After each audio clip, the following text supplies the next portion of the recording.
Hello, everyone, and welcome to the Financial Dads Podcast. My name is Paul Fagan. I'm here with Jody Fisher. Hey, Jody, how you doing today? Hello, Paul. How are you? Doing well. I think we both have crazy days ahead of us, as we discussed, so we're starting this podcast a little earlier today, but I think we're both doing pretty fantastic. Yeah, we did a back to school episode last week, and I can say from our household, back to school has kicked in 100%. Yeah, we're in there, and in fact, busy. we're fully in, and we're actually not fully in because my daughter starts school on Monday because of construction at her school. So, but today is going to be filled with following up on everything for my teen, including new sneakers, school supplies, all the stuff we probably should have talked about last week. But in any event, we're gonna get through our podcast today, as we always do, and move on with the families and do whatever we have to do needfully to get the job done as dads. So yeah, as we record this, it's the first full week of September, and we're going to blink, and it's going to be December. Exactly. So good. This is all good stuff, though. We wouldn't have it any other way. This podcast is for all the dads out there who struggle with life's topics as they are related to family and finances. Our hope is that we can provide our thoughts, successes, and mistakes and share them with all of you. Today, we're going to discuss house buying and really focus on the non-financial side of home buying, right? Buying that first home or buying a second home, and talking about the process of selection, the process of picking a realtor, the community that you live in, etc. So my current situation, my current home that we live in, we looked for a very long time, for almost a year.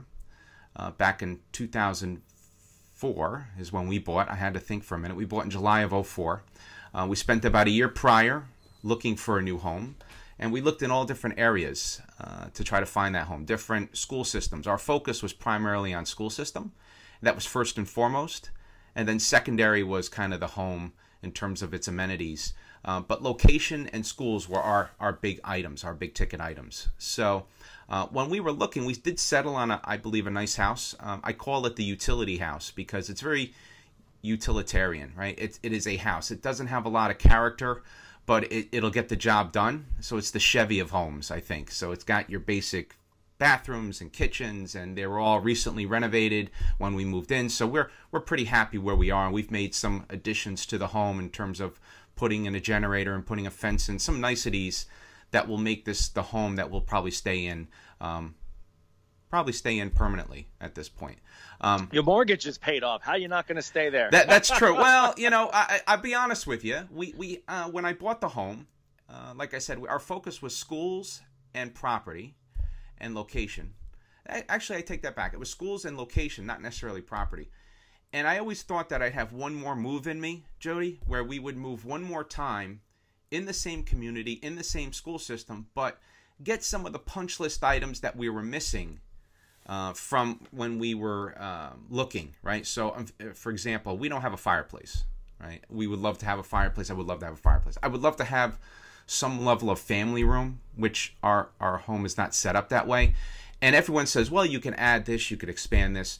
No, you can't, right? In my neighborhood, one of the rules, and we'll probably cover this in a home improvement episode, or we probably should have covered it when we did the home improvement episode, is you don't want to overbuild for the neighborhood either.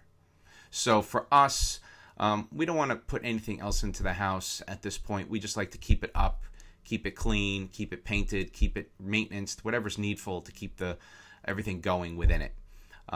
But when we were looking at the time, we actually had an option to buy a couple of more expensive homes. We were pre-approved by our mortgage company, and of course this was 2004, so people who were making sub $10,000 a year were getting pre-approved for $500,000 mortgages. So it was, you could get whatever you wanted back then. But I'm glad we didn't buy the more expensive home. When I look back, there was one in particular. It was more money than the home I'm in now, but would have easily needed another $100,000 minimum of updates and repairs, which I probably wouldn't have been prepared for financially or mentally. I don't know if I would have been able to get through all that. So we're happy on how we settled in. And once again, schools were key for us. Location was key for us. And we always viewed it as a two-way door decision, which would be tough, but you could do it. So if you moved into a house and you didn't like it for whatever reason, You wind up getting those stereotypical neighbors that blast the music of all hours of the night, etc. And you had to move. It's always a two-way door decision where you could go through that door again and buy, but it would be expensive in terms of the costs and stuff. And then getting back to the more expensive home, being by nature being risk adverse, I felt like it was a little bit too much to take on. And then in 2008, when everything happened in terms of the financial crises, I'm so glad I bought the smaller home, and as you said, Jody, paid off the mortgage, so we're sitting okay. So I'm happy. I'm good at this point. So Jody, what's your current situation with your home? I think you're better than good, Paul. I think you're doing great. Thank I wish you. I had my mortgage paid off. I don't. Thank you. I appreciate it, sir. Yeah, that's incredible. It's got to be a liberating feeling. It still is. I think we'll have to do another podcast on it at some point, just because it is such a great topic, and it was our first topic for those of you that were listening or early on or have started from the beginning, because that was probably the most important topic to me was paying off that mortgage. For some reason, I got that into my head, and I just frantically searched and found all kinds of documentation to prove my point, not only to my wife but to myself, the importance of paying off the mortgage. But we'll jump into that in another podcast. Jody, I interrupted. Let me hear your situation. We'll jump into how you're doing with your home. Yeah, well, I think paying off the mortgage is important because, and you talked about it in your comments just now, paying off the mortgage is both a financial liberation but also an emotional liberation. And I think that's what we want to talk about today, is sort of that double-edged sword of what a home is for everybody. It is a combination of a financial commitment and an emotional commitment. People get very emotional about, and understandably so, they get very emotionally attached to where they live, the home that they live in, because it's your home, right? And that's understandable. The downside of that is you can get trapped when you're searching for a home to buy. And we're specifically talking about buying here, not renting. But renting, can be similar. When you're searching for that piece of real estate to buy, when you're searching for a home to buy, it's very easy, I think, when you find the right one after all that searching, to become very emotionally attached to that. This is the one. This is it. Mm-hmm. I got to have this one. It's great. And I remember I'm on, my situation is we're on house number 2 right now. But I've also bought and sold 2 co-ops as well. So I've been at that closing table 7 different times in my life.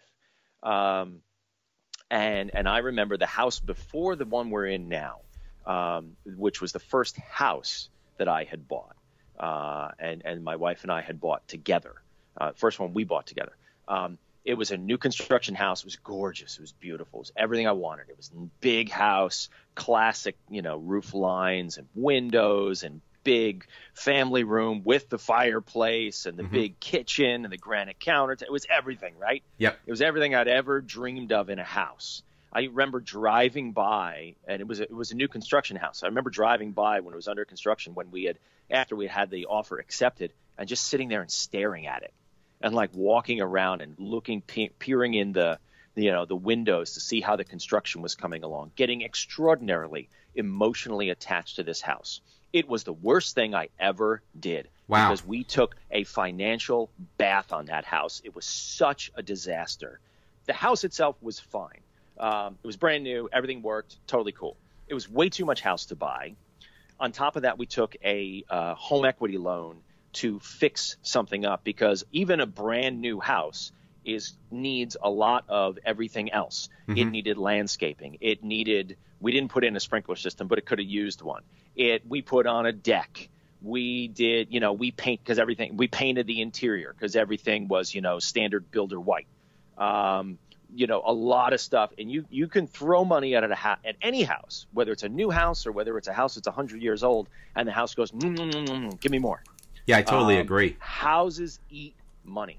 And if you are emotionally attached to a house on top of that, you're walking into a disaster. You're walking into a total, it's a trap. We'll pull out a Star Wars line. So just be super, super careful. I use a line often about certain things that I pulled from a very old movie about jobs, and I apply this to homes too, being like lobster pots, easier to get into than to get out of. And I think it's true.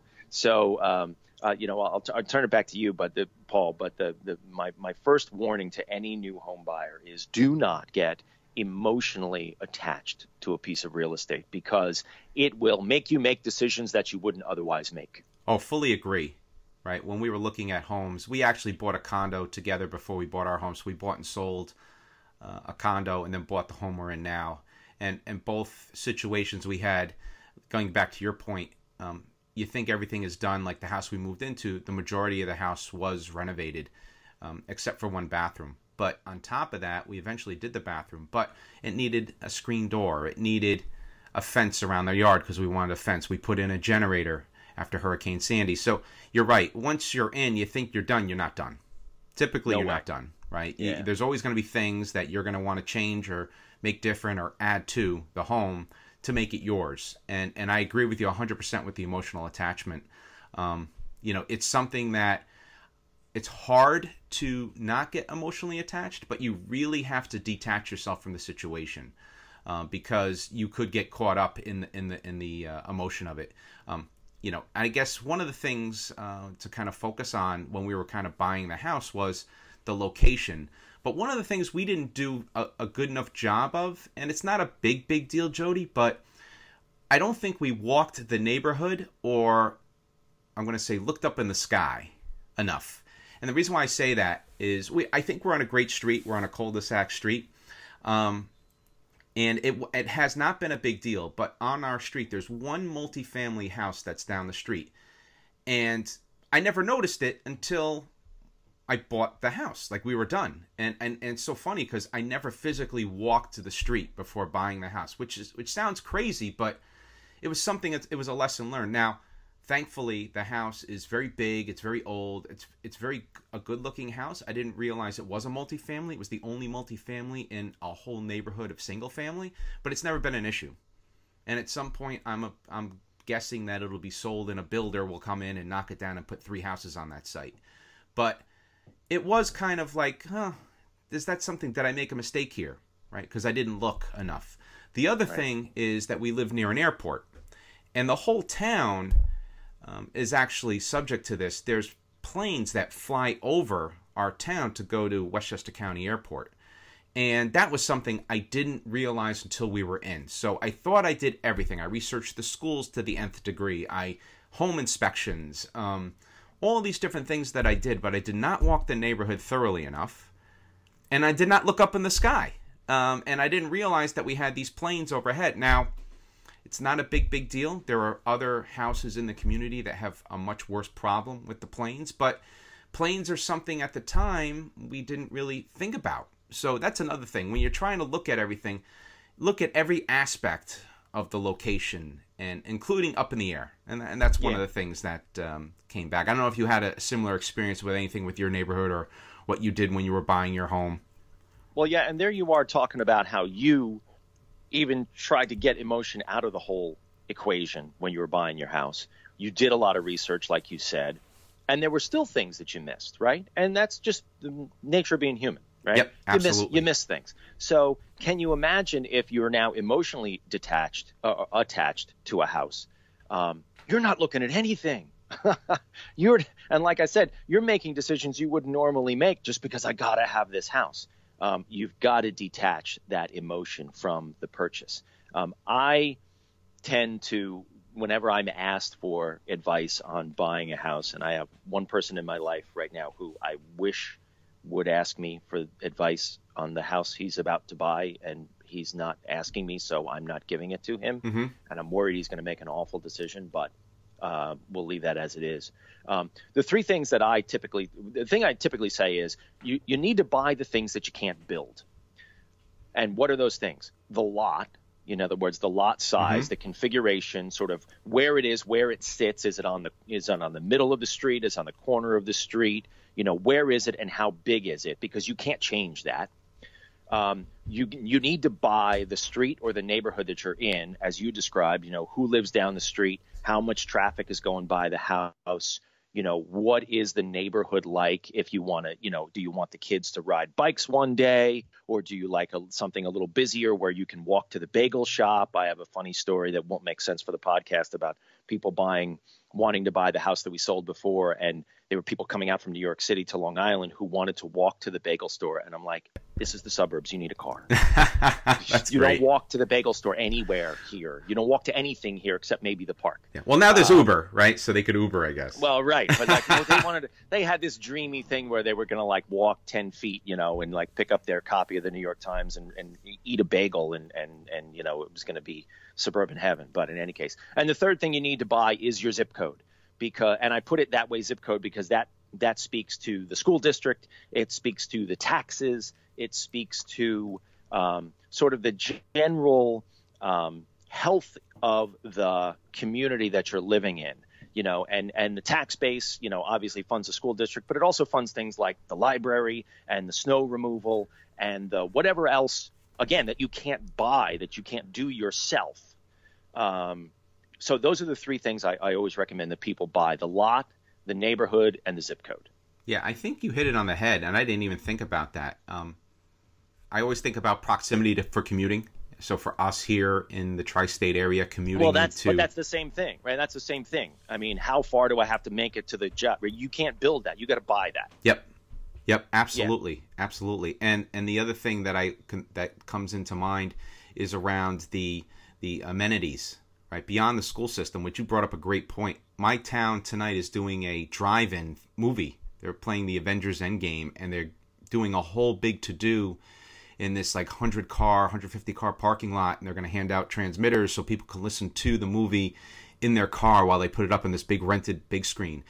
I will be there. Yes. You're welcome to come on up. If we didn't have plans tonight, I would come, because that sounds like a lot of fun. Yeah. I'm a super geek. Yeah, too, me too. So it's that's Star Wars and Marvel. So. Yep, Marvel and DC for me, and that's probably another podcast that we'll be doing at some point. Is probably bringing that in. We'll have to tie that into financial somehow. We'll have to do a Marvel themed podcast at some point. I'm not sure how we're going to do that, but that's something we're going to have to take a look at. We can talk about how I budget for Comic-Con every year. That's it. That's how we'll have to do it. So, but the amenities, right? The libraries, right? Getting to the library. What kind of libraries in town? We have a mutual friend that has a beautiful town that has a public pool attached to a public park, which is for the residents. And I thought that was an amazing thing, to have a community pool. I don't have that type of thing in my community, but we have a big park with a mansion that you could rent, and a picnic area and big ball fields. So those are the kind of things, Jody, I think you hit it on the head, is buy those things that you can't buy or you can't build, right? You could always add on. I always joke that I wouldn't add on to this house, but we could, right? I could take the roof off, get the zoning passed, put a third floor on, or expand out the back and eat up my backyard. There's a lot of things that could be done, right? But at this point, it's just something that we're settled in where we are. We like where we are, so I don't think there's anything else we would do to this house. But you're 100% correct. You want to buy into the neighborhood, into the zip code, etc. A couple of topics I wanted to hit upon for those that are new house buyers out there, and we'll probably do several podcasts, right? New home buying, first-time home buying, mortgages, all these different things, but just touching upon some of these things, picking a realtor, right? Asking around, getting that advice. How do you find that good realtor, and where do you start, right? In terms of looking at properties. Of course, everyone nowadays is on the internet, looking at all the internet properties. Now you have VR type, virtual reality type technology. You could walk through the homes. I know I have people, friends of mine, that buy homes as investment, and sometimes they buy them in different states, don't even go and fly to look at the home. They use everything on the internet. They look at the Google Maps and they don't walk through the home, which I think is a big mistake, but they do it. The internet gives you a lot of capability that you didn't have years ago. Jody, what are your thoughts on picking a realtor and looking for property, getting a start to look at property? Yeah, I'm kind of split. We've generally had good experiences with our realtors, so I'm not gonna bang the industry. And look, the industry is under assault from all these internet search engines and websites and things like that. And those are all great for research. I do think you need to, as you said, when you're going to go buy that house, I mean, unless you're a multimillionaire and, money is no object, you need to walk yourself through that house. You need to stand in that bathroom. There's no substitute for that. Even the best AR walkthrough on a computer is not going to be the same thing as standing in the bathroom and looking up at the ceiling or looking down at the floor, and you see things. I always, is a little bit of a sidebar here, but when I think of renovations and I think about what makes a house the house you want to live in, I always think of the things your hands touch: doorknobs, water fixtures, sinks and showers, and things like that, and countertops. Thick countertops make a home, to me, feel really luxurious. You can get those big box store, vanity in a box kind of thing, that are $99, and you throw it in, but the countertop is like 3/4 of an inch thick, and it just, or I should say 1/4 of an inch thick, and it doesn't feel the way I think it should. So standing in a home, you got to do that. I think a realtor, especially for a first-time home buyer, I think a realtor is a must. You just got to have some guidance. But I think you need to be frank with a realtor. I can recall having some really strong conversations with a realtor that I worked with one time, and they were not doing what I asked them to do. Remember that it's your money and it's your purchase, and you're in charge, and you tell the realtor what to do. Now, you should listen to the realtor's advice. You should, listen before you speak. But if they're saying something that doesn't ring true to you or something you don't like, your choice, walk away. You owe the realtor nothing. And in fact, the money that pays the realtor comes from the seller, the sale of the house. So you don't owe the realtor a thing. So I would say first-time home buyers definitely use a realtor. If you're a little more experienced, maybe you can, maybe you can't. But the realtor can make things a lot easier. Internet research is awesome. Do lots of research on the internet. You have all these tools at your disposal. Use them. But as you said, Paul, get your feet on the ground. Walk the neighborhood. Check out the house at multiple times during the day. How is it at 5 o'clock or 6 o'clock when everyone's coming home from work? Does your quiet street turn into a highway? Things like that. The buses for the kids and all that. You got to really immerse yourself in that neighborhood and in that street before you throw a significant amount of money down. Yeah, I think you hit it on the head. And one of the things we joke about on previous podcasts, you'll hear a little rumbling in the background. That's my wife going to Dunkin' Donuts with my daughter. So in a minute, you'll hear the car now, and then you'll hear the garage door close. So we're going to work through that technical. Doesn't sound bad at all. But I will take. There you go. You hear it? Chocolate glazed. Exactly. I mean, a couple of things I jotted down while you were talking, which were excellent. That concept of the thick countertop and such. We do a lot of watching of the HGTV shows in our house, and I think that's probably another little tip is get to watch those shows because you'll get to know those round numbers. A new kitchen is $20K. A new bathroom might be $10K. Depending on where you are, you'll get a feel for what it takes. So if you walk into a home and you think that you could deal with a little bit of renovation, you could kind of round the numbers up and figure out what it's going to cost you to make that home yours. And it's funny, my daughter was home from school the other day, and it's so funny. She loves to make these little crafty things, and a long story short, she's making a house out of cardboard with printouts from my computer, and I go out there and she shows me, and she's showing me the kitchen, which is this little cardboard box covered with a marble looking paper on top and wood on the side. And my daughter's like, see, and there's the kitchen with the marble countertop with marble floors and shiplap on the side of the island. And I'm saying we're watching way too much HGTV in this house. The fact that she came up with shiplap just blew my mind. It just blew my mind. So future interior designer. That's what I told her. That's exactly what I told her. We had a Home Depot design book that I gave to her, and she looked at it and she hit it right on the head. I bought the book probably in 1999, and she said, "Dad, this stuff looks old." And she was right. The book's not from 1999, so she's got the funny. eye. It's just so funny. But when she said shiplap, I was over the top. But getting to know those round numbers, the thickness of the counter and such, and if everything else fits in the house and the countertop isn't quite what you want, how do you make it yours, right? So, is a mild kitchen renovation going to cost you $5,000? Getting those round numbers in mind as you're walking through the house, I think, could be key. The other thing you mentioned was the realtor. I really liked our realtor that we bought our current home with. We had one issue though. We wanted to buy the home across the street. In hindsight, it probably worked out that we didn't buy it, which was fine. It all worked out in the end. But we had told our realtor, because at the time we did not have to sell our condominium to buy the home.